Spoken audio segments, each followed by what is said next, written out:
আরাফাত ভাই কমেন্ট করছে কাটানা দিয়ে 5 কিল করে দেখান। হাই শিষ্য মনে হয় ভুলে গেছে বটের স্থানটা, আরে মানে প্রো স্থানটা কোথায়। তো দেখতে পাচ্ছেন আমার সামনে আরাফাতের গার্লফ্রেন্ড আইছে। আরাফাতের গার্লফ্রেন্ডকে আমি গার্লফ্রেন্ডের জায়গায় পাঠাই দিছি।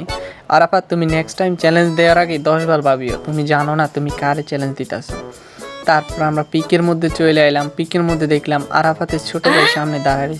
তো ওরে প্রথমে মাকড়সা দিয়ে আটকাই দিছি, গালি খাওয়া ক্যারেক্টার। তো দেখতে পাচ্ছেন ওরে যদি হেডশট দিয়ে মারতে না পারি তাহলে সবাই চ্যানেলটা সাবস্ক্রাইব করে দেবেন। দেখছেন বডি শট দিয়ে মারছি।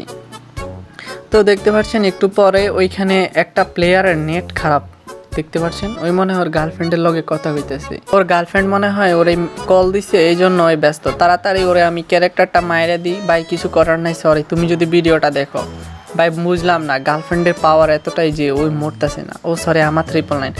একটু পরে আমি 3টা এখানে ল্যান্ডমাইন লাগাই দিই। সামনে অনেকগুলো প্লেয়ার আছে আমার মারার লাগে। দেখতে পাচ্ছি যে আমি কিং আসছি, পিকের কিং।